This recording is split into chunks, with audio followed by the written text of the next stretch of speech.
তোমরা যারা ক্যালকাটা ইউনিভার্সিটি সহ রাজ্যের বিভিন্ন বিশ্ববিদ্যালয়ে বিএ ইতিহাস অনার্সে 4th সেমিস্টারে পড়ছো, তোমাদের যে ডিএসসিসি 7 পেপারটি রয়েছে অর্থাৎ সুলতানি যুগের ভারতের ইতিহাস, এই পেপারটিরই একটি ইম্পর্টেন্ট প্রশ্ন, দিল্লির সুলতানি রাষ্ট্রের প্রকৃতি বা চরিত্র কি ছিল এ সম্পর্কে সংক্ষিপ্ত আলোচনার পর এর 20 নম্বরের অ্যান্সার তোমাদের সামনে তুলে ধরবো। বোর্ডে কি লেখা রয়েছে তার আগে একবার দেখে নি। সুলতানি রাষ্ট্রের প্রকৃতি বা চরিত্র। তা দিল্লিতে যে সুলতানি রাষ্ট্র প্রতিষ্ঠিত হয় 1206 সালে মোহাম্মদ ঘুরির হাত ধরে, কুতুবুদ্দিন আইবক ইলতুৎমিশের হাত ধরে, সেই সুলতানি সাম্রাজ্য 1526 পর্যন্ত প্রায় 320 বছর টিকে ছিল এবং বিভিন্ন সুলতান একের পর এক ক্ষমতায় এসেছেন। যেমন এখানে মোহাম্মদ ঘুরির পরে ইলতুৎমিশ, কুতুবুদ্দিন আইবক ইলতুৎমিশ, রাজিয়া, নাসির উদ্দিন শাহ, বলবন, জালালউদ্দিন খলজি, ফিরোজ আলাউদ্দিন খলজি, গিয়াসউদ্দিন তুগলক, মোহাম্মদ বিন তুগলক, ফিরোজ শাহ তুগলক, সৈয়দ এবং লোদি বংশের সুলতানরা, অনেক সুলতান এখানে রাজত্ব করে গেছেন দিল্লির সুলতানি শাসনে। কিন্তু এনারা প্রত্যেকেই ছিলেন মুসলিম এবং এনাদের উপরে ধর্মগুরু, ইসলামের যে ধর্মগুরু উলেমা, সেই উলেমাদের ব্যাপক প্রভাব ছিল। উলেমাদের পরামর্শ অনুযায়ী তারা দেশ শাসন করতেন। উলেমাদের কথা শুনে হিন্দুদের উপরে তারা জিজিয়া কর চাপিয়েছিলেন এবং হিন্দুদের উপরে নানা রকম বিধিনিষেধ আরোপ করেছিলেন। দেশটাকে তারা পরিচালনা করেছিলেন ধর্মের ভিত্তিতে, ধর্মের নীতি বাস্তবে প্রয়োগ করেছিলেন রাজনীতিতে, অর্থাৎ ধর্মের দ্বারা পরিচালিত হয়েছিল এই সমস্ত সুলতানরা। ফলে সুলতানদের দ্বারা পরিচালিত এই সুলতানি সাম্রাজ্যের প্রকৃতি বা বৈশিষ্ট্যটা ছিল ধর্মাশ্রয়ী প্রকৃতি, অর্থাৎ ধর্মকে আশ্রয় করে এই সুলতানি রাষ্ট্রটা পরিচালিত হয়েছিল। যদিও এটা নিয়ে ব্যাপক বিতর্ক রয়েছে। একদল ঐতিহাসিকরা বলছেন এটা সুলতানি সাম্রাজ্য ছিল ধর্মাশ্রয়ী প্রকৃতির, অর্থাৎ ধর্মকে কেন্দ্র করে আবর্তিত হয়। আরেক দল ঐতিহাসিক বলছেন ধর্মাশ্রয়ী ছিল না, ধর্ম নিরপেক্ষ ছিল। তো এইভাবে দুই যে ঐতিহাসিক গোষ্ঠীর যে পারস্পরিক আলোচনা, তাদের বক্তব্য, এই সব কিছু নিয়ে আলোচনা করব আমি এখন তোমাদের সামনে এই সুলতানি রাষ্ট্রের প্রকৃতি বা চরিত্র নিয়ে। তা দেখো, এর আগে আমি এই কোশ্চেনের অ্যান্সার দিতে গিয়ে আমি এর আগের একটি ভিডিওতে এই প্রশ্ন নিয়ে ডিটেলসে আলোচনা করেছি। তোমরা সেই ভিডিওটা একবার দেখে নাও, তারপরে আমি 20 নম্বরের অ্যান্সার তোমাদের সামনে তুলে ধরছি যে এই সুলতানি রাষ্ট্রের প্রকৃতিটা কেমন ছিল। অনেকে বলছে যে এই সুলতানি রাষ্ট্র ছিল ধর্মাশ্রয়ী রাষ্ট্র, অর্থাৎ সম্পূর্ণ ধর্মকে কেন্দ্র করে, ধর্মের নিয়ম নীতি রীতিনীতিগুলোকে অনুসরণ করে এই রাষ্ট্র পরিচালিত হয়েছিল। তাই একে ধর্মাশ্রয়ী বলা যায় বা থিওক্রাটিক রাষ্ট্র বলা যায়। অন্যদিকে অনেক ঐতিহাসিক এই বক্তব্যের বিরোধিতা করে বলেছেন যে না, সুলতানি রাষ্ট্র ছিল ধর্ম নিরপেক্ষ, কোন ধর্মীয় রীতিনীতির দ্বারা এই রাষ্ট্র পরিচালিত হয়নি। তো এই বিষয়টা যথেষ্ট বিতর্কিত এবং ঐতিহাসিকরা দুটি দলে ভাগ হয়ে গেছেন। সেই সমস্ত বিষয়গুলো নিয়ে আলোচনা করব আজকের এই আলোচনাতে। দেখো, প্রথমে আমরা দেখব যে ধর্মীয় দিক থেকে, অর্থাৎ সুলতানি রাষ্ট্রের প্রকৃতিটা কেমন ছিল সেটি আমরা দুটো দিক দিয়ে আলোচনা করব। একটা দেখব আমরা ধর্মীয় দিক থেকে, আরেকটি দেখব আমরা রাষ্ট্রীয় দিক থেকে। তা প্রথমে আলোচনা করি ধর্মীয় দিক থেকে। তা ধর্মীয় দিক থেকে বলা হচ্ছে যে সুলতানি রাষ্ট্র ছিল ধর্মাশ্রয়ী প্রকৃতির, আরেক দল বলছে ধর্ম নিরপেক্ষ প্রকৃতির। তাই এখানে দেখো যে ধর্মীয় দিক থেকে বলা হচ্ছে ধর্মাশ্রয়ী প্রকৃতির এবং তার যুক্তিগুলো এখানে দেখানো হচ্ছে। আরেক দিক থেকে বলা হচ্ছে ধর্ম নিরপেক্ষ ছিল, তার যুক্তিগুলো এখানে দেখানো হচ্ছে। তাহলে প্রথমে দেখি আমরা ধর্মাশ্রয়ী দিকটা। দেখো, এর প্রবক্তাগণ কারা ছিলেন? এর প্রবক্তা, অর্থাৎ সুলতানি রাষ্ট্র ধর্মাশ্রয়ী ছিল, এই কথা কারা বলেছেন? এই কথা বলছেন আর.পি. ত্রিপাঠী, রামপ্রসাদ ত্রিপাঠী, ঈশ্বরী প্রসাদ, বলছেন ডক্টর শ্রীবাস্তব, বলছেন ডক্টর রামশরণ শর্মা এবং রমেশ চন্দ্র মজুমদার। তারা বলছে যে সুলতানি রাষ্ট্র ধর্মকে কেন্দ্র করে আবর্তিত হয়েছিল, ধর্মের রীতিনীতি অনুসরণ করে চলেছিল এবং ধর্মীয় রীতিনীতিকে এখানে গুরুত্ব দেওয়া হয়েছিল। কোরআন, শরিয়াত এগুলোকে অনুসরণ করে তারা রাষ্ট্র পরিচালনা করেন এবং এই রাষ্ট্রে যারা বিধর্মী, অর্থাৎ যারা অমুসলমান, তাদের উপরে নানা ধরনের অত্যাচার, নানা রকম কর চাপানো হয়েছিল, নানা রকম বিধি নিষেধ তাদের উপরে চাপানো হয়েছিল। তাই এই রাষ্ট্রকে বলা হয় ধর্মাশ্রয়ী রাষ্ট্র। এ কথা বলছেন এই আর.পি. ত্রিপাঠী, রামপ্রসাদ ত্রিপাঠী বা ঈশ্বরী প্রসাদ, ডক্টর শর্মা, শ্রীবাস্তব, রমেশ চন্দ্র মজুমদার। এনাদের বক্তব্য যে ধর্মাশ্রয়ী রাজাদর্শ, অর্থাৎ রাষ্ট্রের যে আদর্শ সেটি ছিল ধর্মাশ্রয়ী, ধর্মকে কেন্দ্র করে। কারণ ইসলামের যে বিধিগুলো ছিল সেই বিধিগুলোকে এখানে অনুসরণ করা হয়। এবং ভারতবর্ষ ছিল একটা হিন্দুদের দেশ, অর্থাৎ এই দেশ ছিল দার উল হার্ব, অর্থাৎ অমুসলমানদের একটা দেশ। এই দেশকে দিল্লির সুলতানরা করতে চেয়েছিলেন দার উল ইসলামে, অর্থাৎ মুসলমানদের দেশে পরিণত করতে চেয়েছিলেন। অমুসলমানদের দেশকে তারা মুসলমানের দেশে পরিণত করতে চেয়েছিলেন, দার উল হার্বকে তারা দারুল ইসলামে পরিণত করতে চেয়েছিলেন। এই কারণে এই রাষ্ট্রের প্রকৃতি ছিল সম্পূর্ণভাবে ধর্মাশ্রয়ী। এরপরে বলছে দেখো খলিফার অনুমোদন। খলিফাকে, খলিফা হচ্ছে হযরত মুহাম্মদের মৃত্যুর পর ইসলাম ধর্মে ধর্মকে পরিচালনা করবে তার জন্য একজন ধর্মগুরু নির্ধারিত হন। তা প্রথমে আলী, উসমান, আবু বকর, অর্থাৎ এই হযরত মুহাম্মদের চারজন সঙ্গী তারা পরপর এই খলিফা বা প্রধান ধর্মগুরু পদে বসেন। তিনি যেমন ধর্মগুরু তেমনি সমগ্র ইসলামিক রাষ্ট্রে তিনি হচ্ছেন রাষ্ট্রপ্রধান। যে যেখানেই রাজত্ব করুক না কেন তাকে এই খলিফার অনুমোদন নিতে হবে। অর্থাৎ এই খলিফা অর্থাৎ ধর্মগুরু ছিলেন একদিকে ছিলেন ধর্মের গুরু, অন্যদিকে ছিলেন রাষ্ট্রের প্রধান। তাই তার কাছ থেকে কিন্তু অনুমোদন নিতে হতো। দিল্লির সুলতানরা এই খলিফার কাছ থেকে কিন্তু অনুমোদন নিয়ে আসতেন এবং এই অনুমোদন নিয়ে এসেই তারা রাষ্ট্র পরিচালনা করতেন। যেমন ইলতুৎমিশ 1229 সালে তিনি খলিফা আল মুস্তানসির বিল্লাহের কাছ থেকে অনুমোদন নিয়ে এসেছিলেন। অবশ্য তিনি নিয়ে এসেছিলেন নিজের সম্মানকে বৃদ্ধি করার জন্য, যেহেতু তিনি দাস বংশের একজন মানুষ ছিলেন। তাই দিল্লির সুলতানের উপরে তার কর্তৃত্বকে বজায় রাখার জন্য, তার সম্মানকে বৃদ্ধি করার জন্য তিনি খলিফার কাছ থেকে অনুমোদন নিয়ে আসেন। শুধু ইলতুৎমিশ নন, অনেক সুলতান কিন্তু এই খলিফার কাছ থেকে অনুমোদন নিয়ে এসেছিলেন। এবং সুলতানরা কি করতেন, যেসব মুদ্রা প্রকাশ করতেন সেই মুদ্রাতে খলিফার নামগুলো খোদাই করতেন। এছাড়া মসজিদে যে নামাজ পড়া হতো সেই নামাজের আগে এই খলিফার নাম ধরে জয়ধ্বনি করা হতো, অর্থাৎ খুতবা পাঠ করা হতো এই সমস্ত খলিফাদের নামে। তাহলে এ থেকে বোঝা যায় যে ধর্মের দ্বারা পরিচালিত হয়েছিল এই রাষ্ট্র, ধর্মীয় রীতিনীতিকে অনুমোদন করা হয়েছিল, তাই এই রাষ্ট্রের প্রকৃতি ছিল ধর্মাশ্রয়ী। এরপরে দেখো রয়েছে উলেমাদের উপর নির্ভরশীলতা। উলেমা কারা? ইসলাম ধর্মের যারা ধর্মের ব্যাখ্যাকর্তা, সেই মৌলবীদের বলা হয় উলেমা। তারা ছিলেন ধর্মের ব্যাখ্যাকর্তা, ধর্মীয় গুরু। কোরআন এবং শরিয়াতকে তারা ব্যাখ্যা করতেন সুলতানদের কাছে এবং সুলতানকে তারা বাধ্য করতেন, সুলতানের উপর চাপ সৃষ্টি করতেন কোরআন এবং শরিয়তের নিয়ম মেনে দেশ শাসন করার জন্য। এবং যারা অমুসলিম অর্থাৎ যারা হিন্দু বা অন্যান্য ধর্মের মানুষ, তাদের উপর নানা ধরনের বিধি নিষেধ চাপানোর জন্য তারা এই উলেমারা সুলতানদেরকে প্রভাবিত করতেন। অর্থাৎ সুলতানি রাষ্ট্রের প্রকৃতি কিন্তু ধর্মাশ্রয়ী ছিল বলেই মনে করা হচ্ছে। এরপরে দেখো রয়েছে অমুসলমানদের অধিকারহীনতা। তো এই দেশটি ছিল সেই সময় ইসলাম ধর্মের সুলতানরা শাসন করতেন, অর্থাৎ সুলতানরা ছিলেন সবাই মুসলমান, কিন্তু এ দেশের বেশিরভাগ জনগণ ছিল অমুসলিম, অর্থাৎ মুসলমান তারা ছিলেন না, ছিলেন হিন্দু। অর্থাৎ এই অমুসলমান জনগণ ছিল বিধর্মী, তারা এই মুসলিম ধর্মের লোক ছিলেন না, তাই তারা ছিল বিধর্মী। এবং এই বিধর্মীদের অধিকার নেই ইসলামিক রাষ্ট্রে বসবাসের। একমাত্র অধিকার থাকবে তাদেরকে দ্বিতীয় শ্রেণীর নাগরিক হিসেবে তারা এই রাষ্ট্রে বসবাস করতে পারবে এবং এই রাষ্ট্রে বসবাসের জন্য তাদেরকে একটা ধর্ম কর দিতে হবে যার নাম জিজিয়া। এই জিজিয়া কর অমুসলমানদের কাছ থেকে আদায় করা হতো এবং তাদেরকে দ্বিতীয় শ্রেণীর নাগরিক হিসেবে এই রাষ্ট্রে বসবাসের অধিকার দেওয়া হয়েছিল। তবে তাদের অনেক অধিকার কিন্তু সংকুচিত করা হয়, অনেক অধিকার কেড়ে নেওয়া হয়। তারা তাদের ধর্ম পালনের ক্ষেত্রে অনেক বাধা নিষেধের মধ্যে দিয়ে ধর্ম পালন করে।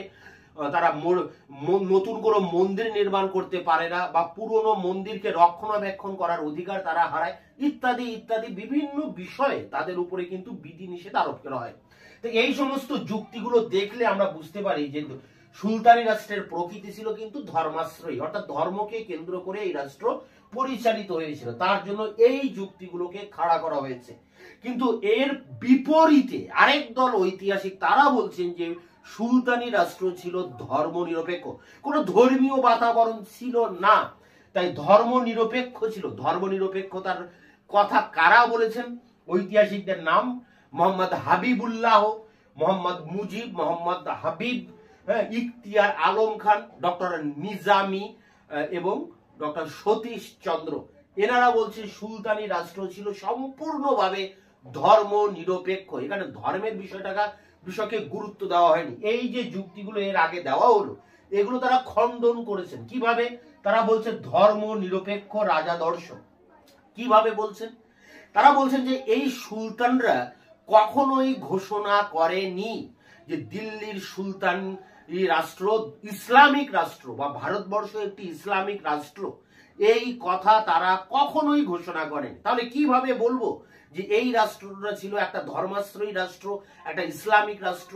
কখনোই তো সে কথা সরকারিভাবে ঘোষণা করেনি সুলতানরা। এই কারণে এই রাষ্ট্র ধর্মাশ্রয়ী ছিল না, ছিল ধর্ম নিরপেক্ষ। এরপরে দেখো রয়েছে শরীয়ত থেকে বিচ্যুতি। শরীয়তটা কি ইসলাম ধর্মে কোরআনে আছে আল্লাহর বাণী, আর শরীয়তে আছে নানা রকম বৈষয়িক রীতিনীতি, কিভাবে বিবাহ, শ্রাদ্ধ বা অন্যান্য আর সমস্ত সামাজিক রীতিনীতি পালন করা হবে সেগুলো লেখা রয়েছে শরীয়তে। কিন্তু এই শরীয়ত থেকে বিচ্যুতি ঘটেছিলেন এই সুলতানি রাষ্ট্র, অর্থাৎ সুলতানরা শরীয়তের নিয়ম নীতি কিন্তু মেনে তারা দেশ শাসন করতেন না। কারণ শরীয়তে একটা জিনিস ছিল, ইসলামে মৃত্যুদণ্ড নিষিদ্ধ ছিল, কিন্তু একমাত্র সুলতান ফিরোজ শাহ তুগলক ছাড়া আর প্রতিটা সুলতান কিন্তু মৃত্যুদণ্ডকে কার্যকর করেছিলেন। এমনকি যেসব মুসলিমরাও অপরাধ করতেন তাদেরকেও মৃত্যুদণ্ড দেওয়া হতো। তাহলে শরিয়াত থেকে তারা বিচ্যুত হয়েছিলেন। এছাড়া শরিয়াতে বলা ছিল যে কোন ইসলামিক রাষ্ট্রে পৌত্তলিকতা থাকবে না, অর্থাৎ পুতুলকে পূজা করা হবে না। কিন্তু হিন্দু ধর্মে পুতুল পূজা, মূর্তি পূজা ছিল, তাহলে পৌত্তলিকতা ছিল। তাহলে যদি এটা ইসলামিক রাষ্ট্র হতো, যদি এটা ধর্মাশ্রয়ী রাষ্ট্র হতো, তাহলে এই পৌত্তলিকতা থাকতো না, মৃত্যুদণ্ড নিষিদ্ধ হতো। কিন্তু এগুলো কিন্তু কার্যকরী ছিল, অ্যাক্টিভ ছিল। এই কারণে সুলতানি রাষ্ট্র ধর্মাশ্রয়ী নয়, এটি ছিল ধর্ম নিরপেক্ষ একটি রাষ্ট্র। এরপরে দেখো রয়েছে খলিফার কর্তৃত্বকে অস্বীকার। অ্যাকচুয়ালি চেঙ্গিস খা, যার নাম আমরা শুনেছি, সেই দুর্ধর্ষ মঙ্গল নেতা চেঙ্গিস খা, তার পুত্র ছিলেন হলাগু। তিনি এই খলিফাকে আক্রমণ করেন। খলিফা সেই আল মুস্তানসির বিল্লাহকে তিনি হত্যা করেন। এর ফলে খলিফার অনুমোদন নেওয়া বিভিন্ন ইসলামিক রাষ্ট্রের রাষ্ট্রপ্রধানদের কাছে ব্যাপারটা ঐচ্ছিক হয়ে যায়, বাধ্যতামূলক আর থাকে না। এবং খলিফার কাছ থেকে অনুমোদন কিন্তু অনেক সুলতান গ্রহণ করেননি। এই কারণে খলিফার অনুমোদনের বিষয়টা আর তেমনটা গুরুত্বপূর্ণ ছিল না। এছাড়া দেখো রয়েছে উলেমাদের ক্ষমতা হ্রাস। আমরা উলেমাদের কথা এর আগে বললাম যে উলেমাদের দ্বারা প্রভাবিত হতেন অনেক সুলতান, কিন্তু অনেক সুলতান হতেন, কিন্তু আবার অনেক সুলতানও হতেন না। এই কারণে বলা যায় যে অনেক সুলতান উলেমাদের প্রভাবকে অস্বীকার করে তারা রাষ্ট্র পরিচালনা করতেন। যেমন আলাউদ্দিন খলজি, তিনি বুঝতে পেরেছিলেন যে এই উলেমাদের প্রভাব রাষ্ট্রীয় ক্ষেত্রে বিপজ্জনক, তাই তিনি উলেমাদের কোনো কথা শুনতেন না, তাদের কোনো পরামর্শ নিতেন না। নিজের রাজনৈতিক প্রয়োজনে যা যা করা প্রয়োজন তিনি সেইভাবে পদক্ষেপ নিতেন। অর্থাৎ উলেমাদের গুরুত্ব কিন্তু সুলতানি রাষ্ট্রে সমস্ত সুলতানদের ক্ষেত্রে সমানভাবে ছিল না। অনেক সুলতান, এমনকি বেশিরভাগ সুলতানই উলেমাদের কর্তৃত্বকে অস্বীকার করেছিলেন। তাহলে আমরা কি করে বলতে পারি যে সুলতানি রাষ্ট্র ধর্মাশ্রয়ী ছিল? এখান থেকে বোঝা যায় যে সুলতানি রাষ্ট্র ছিল ধর্ম নিরপেক্ষ। তো এইভাবে সুলতানি রাষ্ট্র ধর্মাশ্রয়ী ছিল কিনা তার পক্ষে একটা যুক্তি, এবং ধর্মাশ্রয়ী ছিল কিনা মানে ধর্মনিরপেক্ষ ছিল কিনা তার পরিপ্রেক্ষিতে একটা যুক্তি দেওয়া হয়েছে। এই দুটি বিষয় নিয়ে, অর্থাৎ ধর্মাশ্রয়ী প্রকৃতি এবং ধর্মনিরপেক্ষ প্রকৃতি, এই দুটি বিষয় নিয়ে আমরা ধর্মীয় দিক থেকে সুলতানি রাষ্ট্রের প্রকৃতি আলোচনা করলাম। এবার দেখব আমরা রাষ্ট্রীয় দিক থেকে এর প্রকৃতিটা কেমন। রাষ্ট্রীয় দিক থেকে দুটো দিক রয়েছে, একটা সামরিক দিক, আরেকটি রয়েছে অভিজাত তান্ত্রিকতার দিক। তা সামরিক দিকটা কি? দেখো, সুলতানি রাষ্ট্র একটা যারা শাসন করতেন যেসব সুলতানরা, তারা কিন্তু বিরাট বড় একটা সেনাবাহিনী তৈরি করেছিলেন এবং সেনাবাহিনীর সাহায্যে তারা তাদের ক্ষমতাকে বজায় রাখতেন। বলবান, আলাউদ্দিন খলজি, তারা বিরাট বিরাট সেনাবাহিনী তৈরি করেছিলেন এবং এই সেনার সাহায্যে তারা এ দেশে শাসন ক্ষমতা বজায় রেখেছিলেন। তাই এই রাষ্ট্রটাকে বলা যায় একটা পুলিশি রাষ্ট্র। এখানে কোনো ধর্মাশ্রয়ী বা ধর্মনিরপেক্ষতার ব্যাপারটা নেই। এখানে এটা ছিল একটা সামরিক রাষ্ট্র, একটা পুলিশি রাষ্ট্র। এরপরে দেখো যেটা রয়েছে সেটি হচ্ছে অভিজাততান্ত্রিক।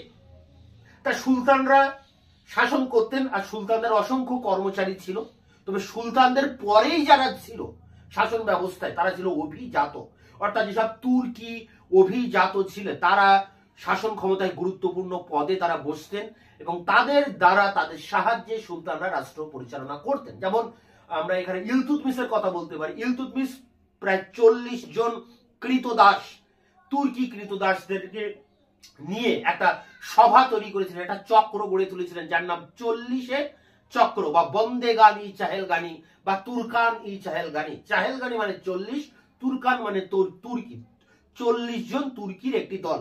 এই কৃতদাসেরা পরবর্তীতে এরা অভিজাততে পরিণত হয় এবং রাষ্ট্রের অনেক গুরুত্বপূর্ণ কাজ এরা কিন্তু নিজের হাতে দায়িত্ব তুলে নেয় এবং রাষ্ট্র পরিচালনায় এরা সুলতানকে সাহায্য করতে থাকে। তা সুলতানি রাষ্ট্রে সুলতানের পরেই ছিলেন অভিজাত। এই অভিজাতদের অনেকেই আবার ইক্তাদার হয়েছিলেন, জমিদার হয়েছিলেন এবং সুলতানি রাষ্ট্র পরিচালনায় সুলতানকে সাহায্য করেছিলেন। তাই সুলতানি রাষ্ট্রের প্রকৃতি যদি আমরা বলি তাহলে দেখবো এটা একটা অভিজাত তান্ত্রিক রাষ্ট্র ছিল। অভিজাতরা এখানে গুরুত্বপূর্ণ ক্ষমতার অধিকারী ছিলেন। তাই ডক্টর সতীশ চন্দ্র বলেছেন যে সুলতানি রাষ্ট্র ধর্মাশ্রয়ী ছিল না, ধর্মনিরপেক্ষ ছিল না। এই রাষ্ট্রটি ছিল সম্পূর্ণভাবে একটা সামরিক অভিজাত তান্ত্রিক রাষ্ট্র। তো এই বিষয়টাই আমাদের এখানে মূল আলোচনা করতে হবে। রাষ্ট্রের প্রকৃতি বলতে এটা ধর্মীয় দিক থেকে দেখলে একটা ধর্মাশ্রয়ী প্রকৃতি দেখা যায়, তার পরিপ্রেক্ষিতে অনেকগুলি যুক্তি রয়েছে। আরেকটা দিক থেকে দেখা যায় এর ধর্মনিরপেক্ষ চরিত্র, সেখানে অনেকগুলো যুক্তি রয়েছে। আর রাষ্ট্রীয় দিক থেকে আমরা দেখি একটা সামরিক দিকটা দেখি, সামরিক রাষ্ট্র হিসেবে দেখি, আর একটা দেখি অভিজাত তান্ত্রিক রাষ্ট্র হিসেবে।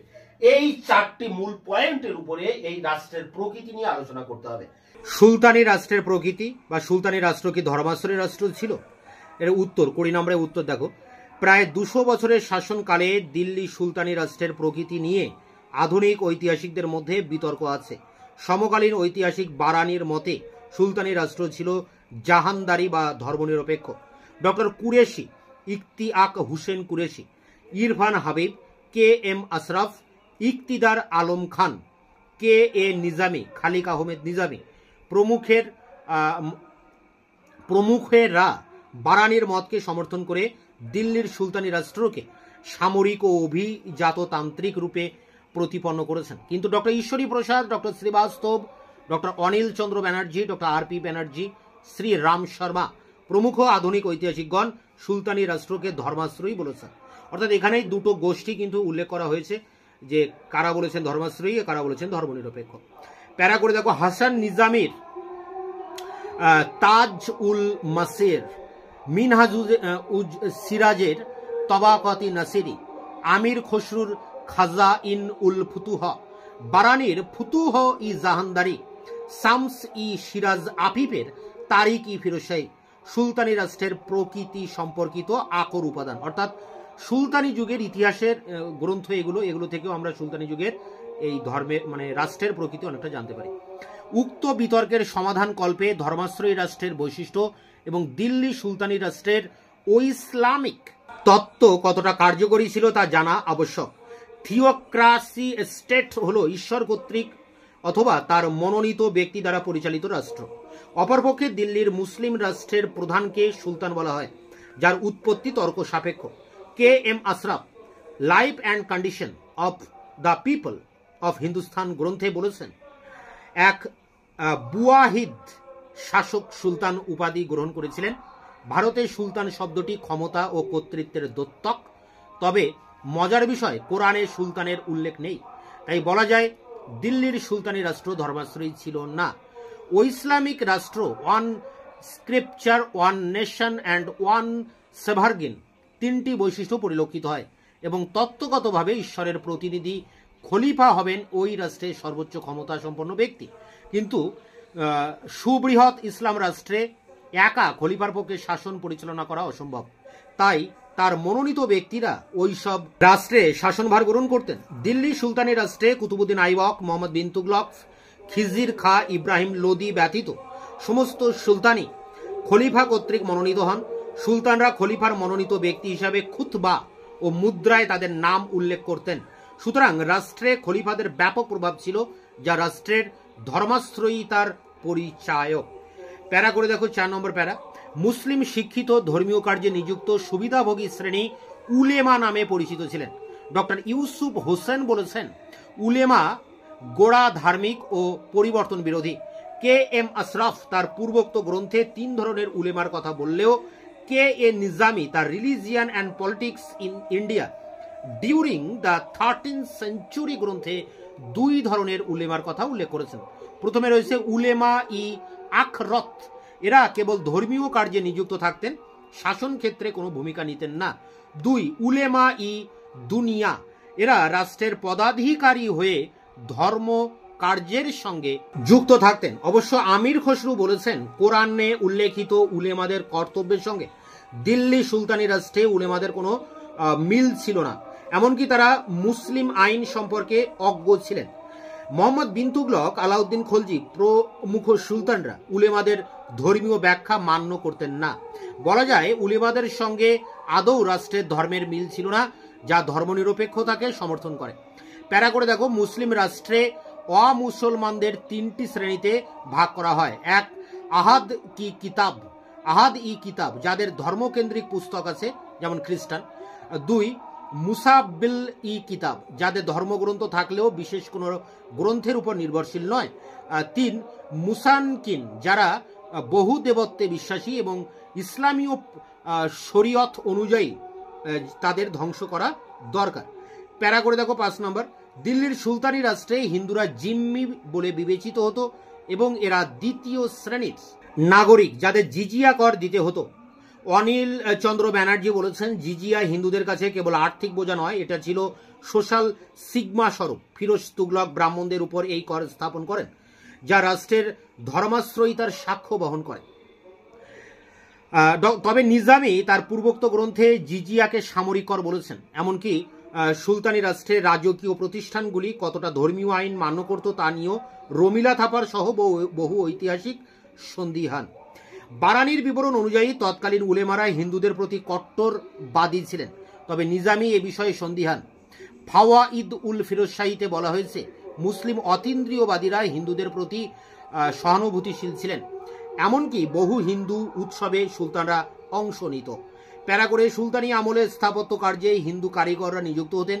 1369 খ্রিস্টাব্দে ফিরোজ শাহ তুগলক কুতুব মিনারের পুনঃসংস্কারের জন্য লক্ষণ, সালহা প্রমুখ হিন্দু স্থাপত্যকারদের নিয়োগ করেন। কে এন দীক্ষিত কানিংহাম মধ্যযুগীয় লেখমালায় বিশ্বকর্মা, গণপতি প্রভৃতি দেবতার নাম লক্ষ্য করেন। আলাউদ্দিন খলজি 25 রকমের মন্দির শৈলীর পরিচয় পাওয়া যায়। প্যারা করে দেখো, বারানির মতে এই সময় হিন্দু বণিকরা বিত্তবান ছিলেন এবং মুসলিম অভিজাতদের সাহায্য করতেন। নিজামিও ভারতীয় হিন্দু বণিকদের অবাধ বাণিজ্যের কথা বলেছেন। এল শ্রীবাস্তব, ডক্টর ঈশ্বরী প্রসাদ, অনিল চন্দ্র ব্যানার্জি প্রমুখরা এই সময় হিন্দুদের ধর্মান্তরণের উল্লেখ করেছেন এবং সুলতানি রাষ্ট্রকে ধর্মাশ্রয়ী বলেছেন। সুশীলা মণ্ডল বলেছেন, বাংলায় বহু সুফি সন্ত রাষ্ট্রের প্ররোচনায় নাগরিকদের ধর্মান্তরিত করত। তবে নিজামি, সতীশচন্দ্র, কে এম আশরাফ বলেছেন, তরবারির সাহায্যে বলপূর্বক কাউকে ধর্মান্তরিত করা হতো না। তারাচাঁদ বলেছেন, সুলতানি রাষ্ট্রে শাসন কার্যে বহু হিন্দু নিয়োজিত ছিল।